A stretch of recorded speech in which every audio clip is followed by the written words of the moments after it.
Habitué des réseaux sociaux, entre publications d'influenceurs, de médias ou d'autres posts, en ligne, il n'est pas rare d'être confronté à des rumeurs. La dernière en date, diffusée par des complotistes, des influenceurs pro-Trump et même l'extrême droite française, concerne Brigitte Macron, qui serait soi-disant née homme. Mais les rumeurs peuvent aussi être plus locales, comme celle qui évoque la présence d'un singe dans les calanques à Marseille. D'autres encore suggèrent des choses qui, avec notre regard occidental, pourraient nous paraître complètement absurdes, comme celle qui affirme que les services secrets français auraient organisé un réseau de vols de sexe en Afrique. Évidemment, ça serait facile de prendre indépendamment ces rumeurs qui circulent sous la toile et de se dire ce sont que des bêtises. Mais quand même, si on s'y intéresse, pourquoi ces rumeurs sont-elles produites dans notre société ? Que disent-elles de nous ? Quel lien existe-t-il entre les médias, Internet et la propagation de rumeurs ? À l'occasion du festival de sciences sociales Allez savoir à Marseille, Azerty a rencontré Julien Bonhomme pour lui poser ces questions. Notre invité est africaniste, anthropologue au laboratoire d'anthropologie sociale, directeur d'études à l'EHESS et il a publié plusieurs livres sur ces sujets, comme Les voleurs de sexe ou L'offrande de la mort.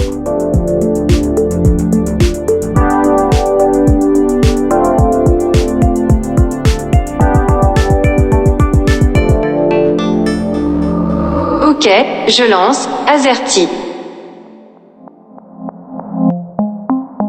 Le terme martelé par le président américain pour disqualifier ses adversaires est rentré dans le vocabulaire commun. Aujourd'hui, une fake news, littéralement une fausse nouvelle, concerne généralement une information volontairement fabriquée ou déformée dans le but de tromper. Et quand on s'intéresse à l'information comme domaine d'étude, le concept se rapproche d'autres notions et est souvent confondu avec la rumeur, la théorie du complot, voire même la légende urbaine. Bref, on a plusieurs qualificatifs qui ont leur rapprochement mais aussi leur spécificité. Bon, avec goût, on s'est dit qu'il valait mieux clarifier tout ça d'entrée de jeu, alors on a demandé à notre invité de commencer par là.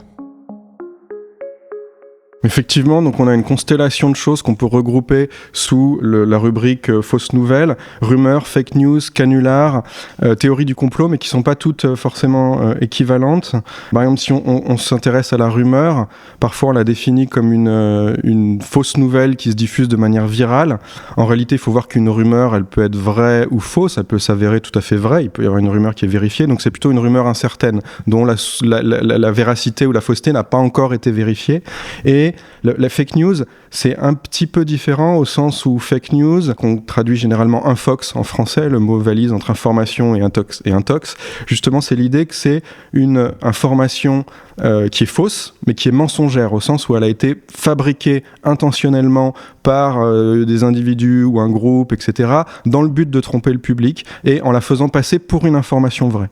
C'est un peu différent de la rumeur qui peut se diffuser de manière spontanée sans qu'il y ait des acteurs vraiment intéressés à tromper le public.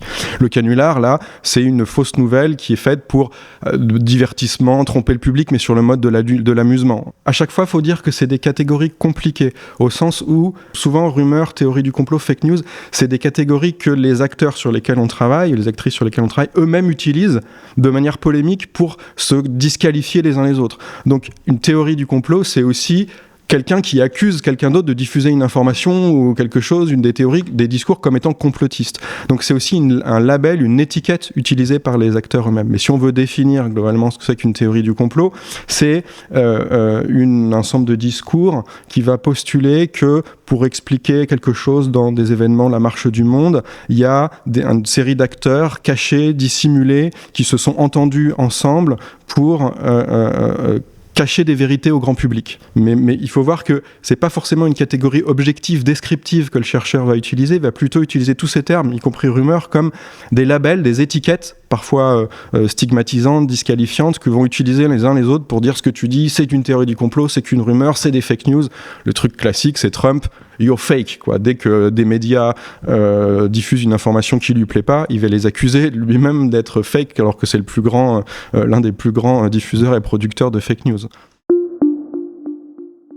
Parmi tout ça, avec cette émission, on va se concentrer sur les rumeurs. Et selon les petits Robert, la définition de rumeur est une nouvelle de source incontrôlée qui se répand. Bon, allons voir alors qu'est-ce qu'il en pense Julien de cette histoire de source incontrôlée. Incontrôlée, ça veut dire qu'elle n'a pas été vérifiée, authentifiée par des autorités officielles, c'est-à-dire qui définissent ce que c'est qu'une vraie information dans le partage entre une vraie information et une information fausse. Ça peut être quoi ? Ça peut être l'État, ça peut être des médias, mais des médias après contrôlés par qui ? Ça peut être, si c'est des rumeurs au sein d'une entreprise, ça peut être la direction de l'entreprise, mais on voit que derrière, au-delà de la question juste de la vérité et de la fausseté et de quelque chose de factuel, est-ce que ça correspond à des faits ou pas, il y a aussi quand même le contrôle de quelles sont les autorités qui ont le droit à dire ou pas la vérité, et comment aussi, là, c'est des luttes autour de la définition de ce qui est vrai ou faux, de ce qui est factuel ou faux. Voilà, on sait qu'au sein d'une entreprise, la direction, avec derrière, la direction de la communication peuvent avoir intérêt à présenter les choses d'une certaine manière. Donc, c'est toute la question de qui définit ce que c'est qu'une information vraie ou faux. Et donc, peut-être le travail du chercheur, c'est pas juste de dire oui, eux ils ont raison, c'est vrai, ou eux ils ont tort, c'est faux. C'est de voir quels sont les acteurs en jeu qui luttent autour des définitions de ce qui est une vraie information et une fausse information, et une information qui serait juste fausse parce qu'on s'est trompé, ou de la désinformation, c'est-à-dire une information mensongère où on a intentionnellement voulu propager le faux pour tromper le public. Maintenant qu'on s'est accordé sur ce qu'est une rumeur, voyons comment l'étudier. Dans le cadre de son travail, Julien Bonhomme s'est intéressé à une rumeur locale, le genre de rumeur sur laquelle on tombe.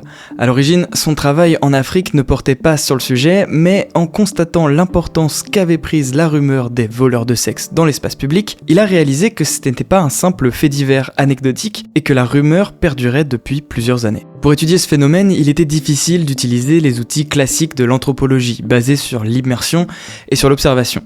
Il a donc fallu procéder autrement, et Julien Bonhomme a adapté ses méthodes en se concentrant sur la manière dont le contenu médiatique était produit, en étudiant des archives, en travaillant dans les conférences de rédaction et en s'intéressant à la façon dont les sujets étaient rédigés. Il a également interrogé les personnes sur place un moment après la diffusion des rumeurs, afin de leur permettre de revenir sur la manière dont elles avaient été reçues. Enfin, il s'est penché sur les incidents et autres accusations publiques.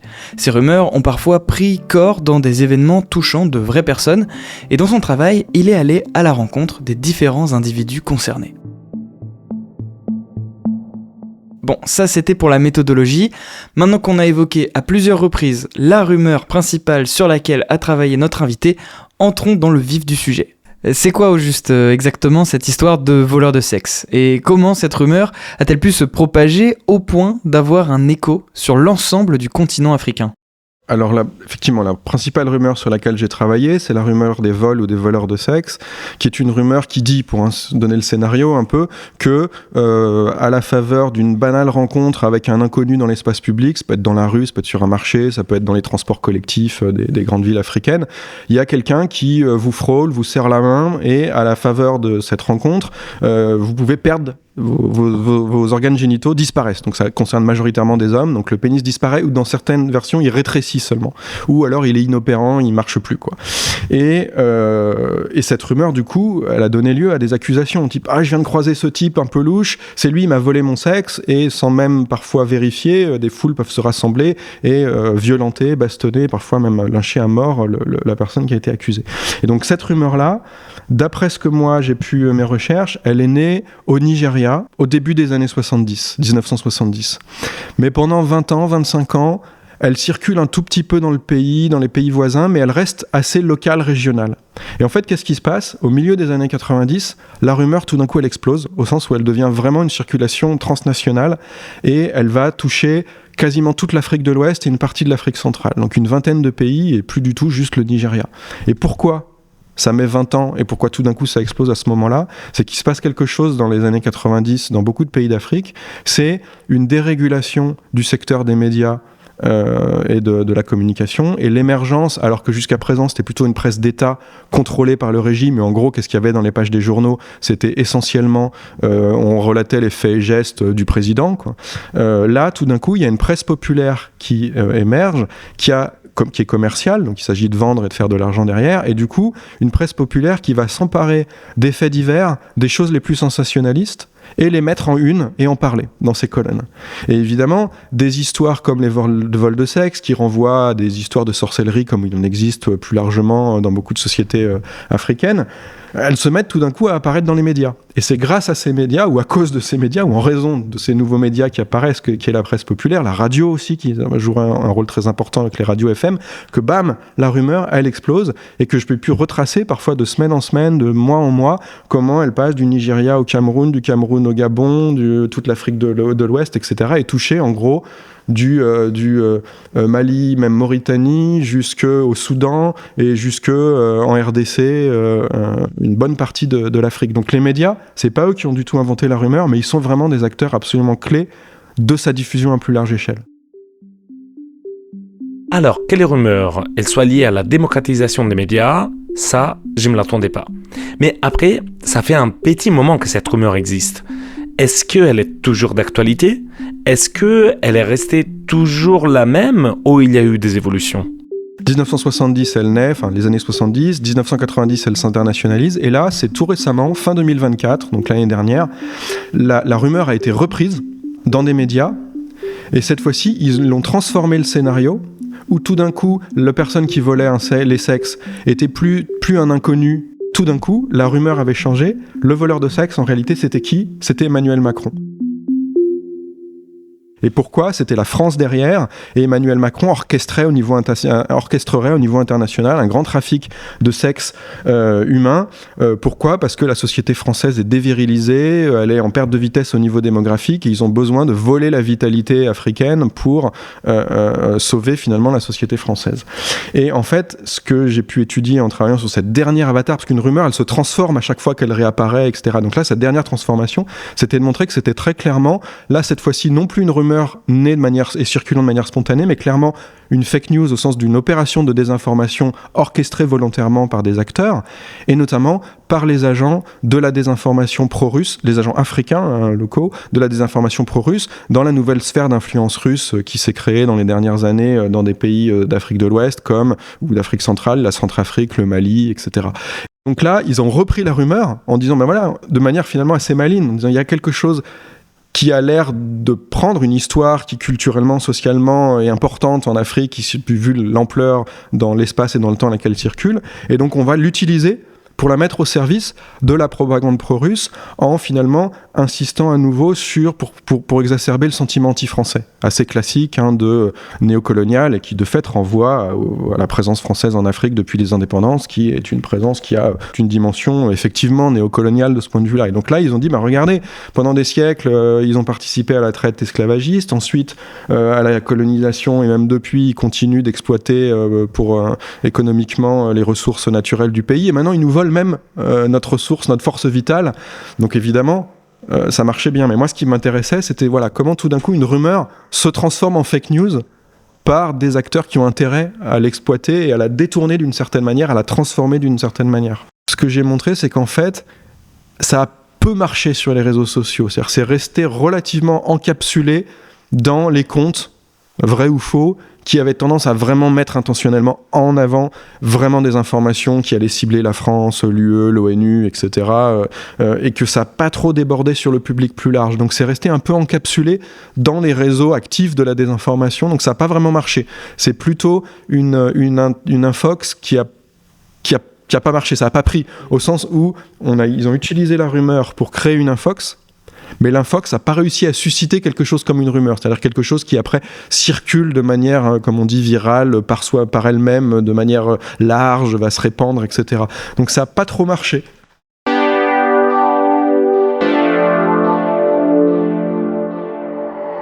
Azerty. Wow, pour moi c'est assez vertigineux de penser qu'on est parti d'une rumeur locale pour arriver à la propagande russe anti-française en ligne. Mais avant d'en arriver à Internet, je voudrais mieux comprendre les rôles des médias en général. Et déjà là, moi je trouve qu'il ne faut pas mettre les médias tous ensemble. Il y a les médias avant Internet, presse imprimée, radio, etc. Puis les médias en ligne et les anciens médias qui arrivent sur Internet. Et après les réseaux sociaux. Du coup, je me demande quel est le rôle des différents médias, avec leurs évolutions, dans la naissance et la propagation des rumeurs. Les rumeurs en général, elles peuvent naître totalement en dehors du champ médiatique, de l'espace médiatique. Elles naissent, on retrouvera jamais le premier mais elles se circulent par le bouche à oreille, donc on a un phénomène lié à l'oralité, à la construction sociale d'une information, de nouvelles orales, etc. Mais dans le cas des vols de sexe, comme je le disais, à un moment les médias s'en emparent. Pas n'importe quel média, pas à n'importe quel moment, j'avais dit dans la décennie 90, où émerge une presse populaire qui s'intéresse à ce genre de faits divers. Il y a la radio aussi qui est hyper importante, notamment dans les pays en Afrique où j'ai travaillé. Les radios FM, au moment où elles se lancent, à peu près dans la même décennie, sont des médias hyper importants parce que c'est des médias de proximité, c'est des médias collaboratifs. Il y a des émissions où les auditeurs, les auditrices peuvent appeler, faire des témoignages, dire « Ah ben moi je viens d'entendre ça dans mon quartier, etc. » Donc, c'est des types de médias qui vont, pour tout un ensemble de raisons, offrir une caisse de résonance à ces rumeurs qui sont nées en dehors de l'écosystème médiatique. Donc là, on est aux années 90. Et moi, quand je commence à travailler sur ces rumeurs dans les années 2000, évidemment, Internet, et ensuite les smartphones, etc., devient un truc hyper important. Hyper important parce que permet d'accéder à tout un ensemble de choses et devient des vecteurs importants de l'information. Donc on n'est plus uniquement le bouche à oreille, on n'est plus uniquement la presse écrite, on n'est plus uniquement la radio, mais on est aussi la télévision. J'ai un peu moins travaillé dessus pour des questions d'archives, etc., mais c'est aussi, sans doute ils en ont parlé à la télévision, mais aussi la presse en ligne, donc les médias classiques, mais qui ont aussi une version en ligne, des médias qui sont juste des médias purement en ligne, les forums deviennent aussi des vecteurs par lesquels ces rumeurs-là vont circuler. Et à partir des années 2010, deuxième moitié des années 2010, etc., là, au moment où de plus en plus les usagers en Afrique, Sénégal, Gabon, etc. ont accès à l'information via leur smartphone, au même type comme vous et moi, l'Afrique est hyper connectée, tout le monde a une puce, deux puces de différents opérateurs de téléphone et accède à l'information, aux réseaux sociaux, devient aussi des vecteurs hyper importants. WhatsApp, hyper important, parce qu'avec WhatsApp, on échange avec sa famille, ses amis, ses proches, de l'information personnelle, on va dire, mais on peut aussi reforwarder à tout le monde une alerte ou une info qui dit « Alerte, les voleurs de sexe viennent d'arriver en ville » et on le renvoie à ces 570 contacts qu'on a dans son répertoire d'un coup. Si je résume ce qu'on a dit depuis le début, on a une rumeur qui existe depuis des années, qui revient et repart pour diverses raisons. Les médias ont joué et jouent toujours un rôle très important dans la diffusion des rumeurs, et en plus tout cela a été boosté récemment par de la propagande pro-russe. Mais malgré tout ça, Julien nous dit que ça a assez peu marché sur les réseaux sociaux. Et je trouve ça fou parce que j'ai l'impression que c'est l'endroit où ça aurait dû exploser. Alors pourquoi ça n'a pas pris sur les réseaux sociaux ? On voit bien, surtout avec l'importance d'Internet, des réseaux sociaux, du numérique plus largement dans la diffusion de l'information, c'est qu'on est confronté, on le dit souvent maintenant, à une pléthore, une surabondance, voire même une surabondance informationnelle. Il y a plein d'informations de toutes sortes, sérieuses, pas sérieuses, vraies, pas vraies, etc. Et donc, on en a plein en permanence. Et puis l'actualité elle-même, là on voit bien avec tous les drames à Gaza, en Ukraine, ailleurs, la politique américaine, la politique française. Donc des informations sérieuses, il y en a en permanence, on est bombardé littéralement. Et donc l'une chasse l'autre, on oublie, un scandale chasse un autre scandale, etc. Y compris du coup pour les rumeurs, ou les informations, ou les faits divers, ou les choses qui sont... ou les canulars, ou les fake news purement de divertissement. Là aussi, on est bombardé en permanence. Donc l'une chasse l'autre, parce qu'en fait derrière, il y a une économie de l'attention limitée de la part des usagers, où chaque information va cannibaliser, mais pendant finalement un moment assez court, l'attention, et après une autre va finalement accaparer l'attention du public. Et donc, pour les rumeurs de vol de sexe, c'est la même chose. C'est une histoire, on voit bien, elle est accrocheuse, ça concerne le sexe, c'est drôle, on peut aussi la diffuser, en parler autour de soi, parce que ça fait rire. Donc il y a aussi l'aspect blague, finalement, plaisanterie, humour, dérision, qui est important derrière. Mais après, il y en a une autre. Il y aura une autre fake news, il y aura un autre canular, il y aura une autre rumeur qui va circuler, qui va prendre le dessus. Donc c'est sûr que ça donne un petit espace, on va dire, de fenêtre temporelle dans lequel le public peut avoir son attention focalisée autour de ces nouvelles-là. Ce qui est un peu délicat avec la rumeur, c'est la réaction qu'on va avoir face à cette dernière, surtout si l'on est concerné. À propos de cette histoire de voleurs de sexe, il y a eu des démentis officiels de gouvernement, par exemple, pour essayer d'éteindre un peu cette histoire. En France, on a l'histoire de Brigitte Macron qui a intenté une action en justice contre une podcasteuse américaine qui propageait la rumeur sur le fait qu'elle soit née homme. Et si ça paraît normal de vouloir se défendre face à une rumeur qui nous concerne, est-ce que tout cela ne participerait pas quelque part à une sorte d'effet stressant ? C'est le nom qu'on donne à l'effet qui fait qu'en voulant supprimer ou dénoncer une information, on finit paradoxalement par lui donner plus de visibilité et de diffusion.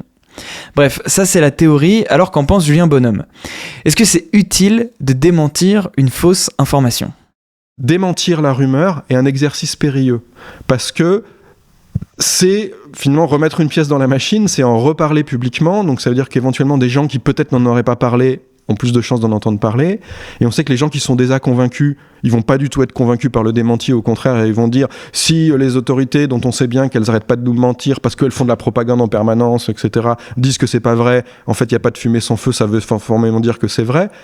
Et donc en fait les conséquences du démenti sont assez ambivalentes et c'est pas sûr que ça fonctionne à éteindre les troubles. Et moi j'ai l'impression dans les cas que j'ai étudiés, c'est que c'était vraiment une rumeur sporadique, au sens où elle apparaît, elle reste, elle fait l'actualité pendant 1 semaine, 2 semaines, 3 semaines, puis elle disparaît, puis elle va se diffuser ailleurs dans un autre pays, réapparaître quelques années plus tard dans le même pays. Et en fait, pourquoi elle disparaît ? Moi, j'ai l'impression que c'était moins parce que les autorités avaient dit « c'est pas vrai, il circulait, il n'y a rien à voir », ou que des journalistes ou des médecins ou la police dit « on a fait une enquête, il n'y a rien circulé, il n'y a rien à voir ». C'est moins ça que finalement ce que j'ai montré, c'est qu'en fait la rumeur disparaît lorsqu'elle perd son intérêt dans un cycle de l'information hyper rapide. Et en fait c'est juste parce que finalement il y a d'autres rumeurs ou d'autres informations qui prennent le devant dans l'actualité que les gens finalement cessent de parler de la rumeur des voleurs de sexe, mais au moment où on arrête d'en parler, c'est pas parce que les gens sont convaincus en disant ok c'était juste une fausse rumeur, c'est fini, on n'en parle plus, c'est juste qu'il y a une autre rumeur ou d'autres informations qui prennent le devant de la scène et donc en fait toutes les conditions sont réunies pour que la rumeur réapparaisse 1 an, 2 ans, 3 ans plus tard avec encore les mêmes doutes, les mêmes incertitudes, où les gens vont se dire rumeur, vrai cas de sorcellerie, canular, complot de l'État qui tente derrière cette de diffuser la rumeur pour stigmatiser de manière xénophobe telle population, et donc les gens savent à nouveau plus trop quoi penser, et comme ça elle peut se faire par boule de neige continuer d'apparaître, disparaître, revenir. Donc oui, pour réagir sur la fake news, l'intox autour l'infox autour du fait que Brigitte Macron serait un homme, là, on voit bien évidemment que le démenti officiel, il ne peut que renforcer la croyance des gens dans cette fake news. Pourquoi ? Parce que, en fait, la rumeur, elle vise Emmanuel Macron et elle circule notamment dans des milieux de gens qui sont politiquement opposés à Macron et qui ont intérêt, même un certain plaisir à pouvoir le salir à travers sa femme, etc. Et donc, si les personnes visées eux-mêmes par la fake news se mettent à les démentir, ça peut que confirmer le fait, regardez, ils continuent de nous mentir, ils nous ont toujours menti. Donc là, finalement, le démenti lui-même, comme une sorte de prophétie autoréalisatrice, il ne va faire que renforcer la conviction que les élites au pouvoir nous mentent et nous cachent tout un ensemble de choses et ils ont intérêt à le cacher. Démentir est difficile et risqué. Et comme les rumeurs sont liées à la rapidité du cycle de l'information, il n'est pas facile de savoir quoi faire dans ces bouillons bouillonnants. Mais c'est là qu'on arrive à un point qui était central pour Alex et moi. Au final, est-ce qu'on y croit vraiment aux rumeurs ? Non, parce qu'on a déjà dit qu'il y a une dimension des fois de plaisanterie. Mais moi, je ne peux pas me renseigner à penser qu'il y a simplement les gens qui tombent dedans et les gens malignes qui arrivent à dire un nom à ce qui est des bêtises.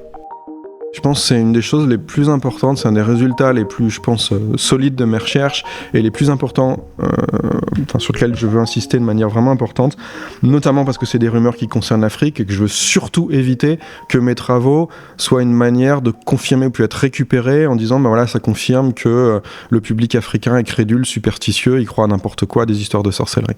Et je pense que sur ces rumeurs-là, comme dans toute autre rumeur hors de l'Afrique, etc., ce qui est important, c'est qu'une rumeur, c'est pas une croyance. C'est une proposition à croire. Une proposition à croire au sens où c'est une nouvelle qui pose la question de la vérité. C'est-à-dire que les gens vont se dire, effectivement, ils vont l'évaluer en termes est-ce que c'est vrai, pas vrai, etc. Mais c'est pas une croyance. Et si elle circule et on en parle autant, c'est justement parce que les gens ne savent pas tellement qu'en penser. Et que les modalités de ce qu'on appelle de manière un peu savante les attitudes épistémiques, c'est-à-dire la façon dont les gens se rapportent à la question, se prononcent sur la question de la vérité ou de la fausseté de l'information, elles sont beaucoup plus variable que tout le monde y croit ou personne n'y croit. Et en fait, si les rumeurs, elles circulent autant, c'est justement parce que les gens savent pas trop qu'en penser. Et donc, ils en parlent autour d'eux. Parce que on est des animaux sociaux, et donc et on se fie aux autres aussi. Quand on sait pas trop que penser d'une chose, on en parle autour de soi à des gens qui, pour tout un ensemble de raisons sociales auxquelles on prête plutôt, on a confiance en eux. Et donc, moi, j'ai entendu cette rumeur, je te fais confiance parce qu'on parle souvent, je sais que tu t'intéresses à l'actualité, donc je viens t'en parler en disant, j'ai entendu ça, à ton avis, c'est une rumeur, c'est vrai, pas vrai, etc. Et du coup, on crée une scène, on crée une conversation. À côté de nous, il peut y avoir 3 autres personnes qui sont là, ça va créer une discussion collective, et puis ça va... Et donc, en fait, si ces rumeurs, elles ont un tel succès culturel, socio-culturel, c'est parce que les gens, justement, ne savent pas trop qu'en penser, ils sont perplexes. Quand on regarde du côté de la réception, moi, j'avais vraiment toute la gamme de la croyance, des formes de croyance, on va dire. Des gens qui y croyaient en disant, oui, c'est vrai, la sorcellerie, c'est quelque chose, on sait, toi, t'es un occidental cartésien, t'y crois pas que ça existe, mais nous, on sait bien que ça existe, c'est quelque chose de quotidien, et le vol de sexe n'est qu'une forme inédite de sorcellerie. D'autres qui disaient, mais non, tout ça, c'est un canular, c'est faux, c'est n'importe quoi, si vous y croyez, c'est vraiment n'importe quoi, après vous accusez des gens à tort, et donc il y a des gens qui sont tout à fait, qui défendent, c'est pas vrai du tout. D'autres qui disent, non, en fait, c'est un canular, c'est un truc pour faire rire. Je me souviens d'une Gabonaise qui disait, maintenant, même les impuissants vont déclarer qu'on leur a piqué leur sexe. Donc on voit que c'est aussi, on voit bien, plaisanterie grivoise, le terme du sexe, de la sexualité, c'est un truc qui fait rire, etc. Mais qui est aussi un enjeu vital, au sens vraiment littéral du terme. Et d'autres vont dire, en fait, non, c'est un complot de l'État, parce qu'en fait, on accuse des Nigérians, et donc, on sait bien que tel pays voisin est en conflit, un peu, pour des conflits frontaliers, ou des choses comme ça, avec le Nigeria, et donc ils ont ciblé en stigmatisant, c'est encore un coup des Nigérians voleurs de sexe, et donc on imagine un complot derrière, et donc il y a toute une gamme, et puis il y a plein de gens qui disent, moi je sais pas, et tant que j'ai pas vu un voleur de sexe et un sexe volé, je n'y croirais pas. Mais du coup, certains vont dire, moi j'ai vu un incident, j'ai vu un type, il a été accusé et lynché, donc c'est la preuve que ça existe. Donc voilà, il y a une gamme de croyances, entre guillemets, extrêmement large, beaucoup plus large que s'il a une rumeur circule, une fausse rumeur circule, c'est parce que les gens y croient, et s'ils y croient alors que c'est une rumeur qui est fausse, c'est parce qu'ils sont crédules. Ça, c'est la pire des choses pour essayer de comprendre. On comprend rien quand on dit ça, et on stigmatise le public, les milieux dans lesquels ces rumeurs circulent, en postulant a priori qu'ils seraient crédules, superstitieux, ce qui n'est pas du tout le cas en fait. C'est intéressant, les rumeurs du coup, c'est presque des propositions à débattre aussi d'enjeux collectifs derrière. Et dans le cas des voleurs de sexe, par exemple, donc la question évidemment de la sexualité, de la vitalité, du coup de la question de la virilité, des reconfigurations de la masculinité, mais aussi puisque c'est des inconnus toujours dans l'espace public, qu'est-ce que c'est qu'être confronté à des inconnus, le rapport aux étrangers, la xénophobie, et donc il y a tout un ensemble d'enjeux, de thèmes beaucoup plus sérieux, beaucoup plus larges, qui sont mis en jeu par la rumeur et qui sont des occasions d'en débattre collectivement. Une proposition à croire. Je trouve cela très doux en réalité. Qui ne s'est jamais retrouvé avec, je ne sais pas, un oncle ou je sais pas qui vous racontait des dingueries clairement fausses pendant un dîner ou un autre moment social? Et du malaise qui suit. Eh bien peut-être, je dis bien peut-être, que c'est là peut-être une invitation au dialogue. Une façon qui peut nous mettre mal à l'aise, bien sûr, de savoir ce que nous en pensons de ce sujet. Je vais essayer du coup de les garder à l'esprit pour les Noëls prochains. Si on a voulu faire cette émission, c'est aussi parce qu'on sait qu'Internet est un terreau fertile pour les rumeurs. Qu'elles soient utilisées pour décrédibiliser un opposant politique, pour nourrir un récit ou encore pour exacerber un sentiment de défiance à l'égard d'un pays, la diffusion, l'entretien de ces dernières disent quelque chose de nous, de nos angoisses. Si ça marche, si ça se diffuse, c'est bien qu'il y a quelque chose derrière. Alors, qu'en pense Julien Bonhomme? Quelles angoisses derrière les rumeurs? Oui, il y a des sujets plus sérieux derrière. Effectivement, les redéfinitions de la reconfiguration de la masculinité, les transformations des rapports sociaux de sexe pour les rumeurs de vol de sexe, dans la rumeur d'offrande de la mort sur lequel j'avais aussi travaillé au Sénégal.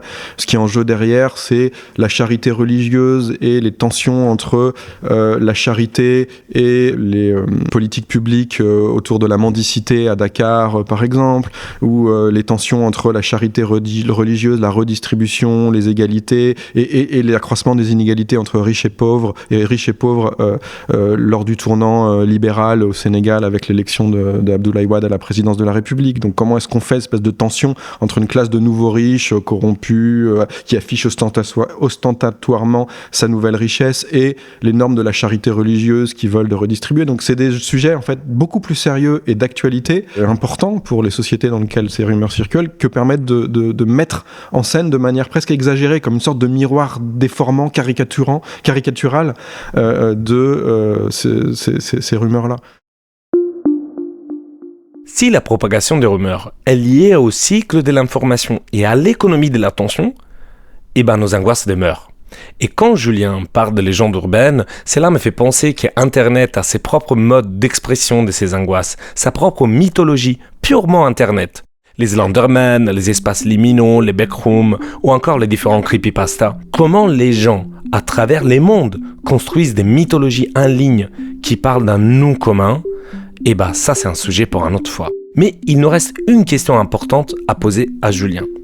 À partir de quand les rumeurs deviennent-elles un souci dont il faut s'occuper au niveau social ? Est-ce qu'elles posent vraiment des soucis au final, tout court ? Prenons un exemple. Désolé, un peu grossier, mais ça le mérite. Est-ce qu'il devrait y avoir un problème qu'un rumeur circule sur le fait que Jordan Bardella, oui désolé, se serait chié dessus dans l'amphi N de Tolbiac quand il était en études à la Sorbonne ? Voyons avec Julien où est la limite de problème autour de rumeurs. Là, pour des rumeurs où on se fait plaisir politiquement parce que ça flatte nos prises de position politiques, on est content quand ça va viser un ennemi politique, mais en même temps, on sait très bien que on ne prend pas au sérieux, on n'y croit pas, mais quand même, on y prend plaisir. C'est un premier cas, mais c'est presque un peu inoffensif. En fait, non, c'est sans doute pas inoffensif sur le fond, mais moi, quand je regarde sur les rumeurs de vol de sexe sur lesquelles j'ai travaillé, il y a des morts, en fait. Il y a plein de gens qui sont lâchés, accusés, à tort, lynchés, bastonnés, et il y a des dizaines de morts au total dans l'ensemble des pays et sur l'ensemble de la période où ça a circulé. Et du coup, au départ, moi, dans mes travaux, j'avais tendance, notamment pour un public français, etc., à insister toutes les raisons qui font que les gens pouvaient y croire quand même un peu, ou y croire à moitié, etc. Et donc, mais en même temps, je me rendais compte que quand je suis allé en parler, restituer mes recherches sur place, interviewé par un journal ou à la télé au Sénégal, etc., en parler au Nigeria, je me retrouvais où là, mon rôle de chercheur, je pouvais moins dire, moi, je vais essayer de comprendre un phénomène social sans prendre position. Là, tout d'un coup, j'étais exposé de manière beaucoup plus directe au fait que ma prise de position publique, elle pouvait elle-même être un vecteur de diffusion de ces rumeurs-là. Et du coup, là, j'étais obligé de dire, non, mais quand même, j'ai un rôle citoyen aussi de dire que je vais vous expliquer toutes les raisons pour essayer de comprendre pourquoi ces rumeurs ont une telle audience à une telle échelle, dans autant de pays, sur une telle durée. Mais quand même, je commence par dire en préambule, c'est une fausse rumeur. On n'a jamais prouvé pour l'instant qu'il y avait des gens qui volaient vraiment des sexes, et donc n'accusez pas et n'allez pas lyncher n'importe qui. Parce que j'aurais été vraiment mal si je me rendais compte que le lendemain, j'avais été un pion, même un chaînon, même un petit, d'une diffusion active de la rumeur et de types accusés et lynchés et laissés morts dans la rue par un rassemblement de foule, quoi. Donc voilà, les rumeurs, elles peuvent avoir... Un mot ne tue pas en lui-même, mais ce qu'un mot peut faire, il peut faire agir des gens de manière violente, que ce soit dans le champ politique ou autre. Voilà, faut faire attention. Même quand on a des rumeurs qui nous font plaisir parce qu'elles flattent nos propres idées, opinions, faut faire quand même attention que ça peut avoir des conséquences qui sont parfois... Merci à Julien Bonhomme pour avoir pris le temps de répondre à nos questions. On espère que ce sujet sur les rumeurs vous aura plu. Évidemment, on ne peut que vous inviter à aller plus dans le détail des recherches de notre invité. Cette émission constitue plus une introduction au vaste sujet des rumeurs et on vous met quelques liens en description du podcast pour en savoir plus et pour aller plus loin. Merci de nous avoir écoutés. Si cet épisode vous a plu, on vous invite à suivre Azerty comme les 6 premières lettres du clavier sur les applications des podcasts. N'hésitez pas aussi à nous laisser des étoiles ou des commentaires, ça aide toujours. À bientôt sur le net.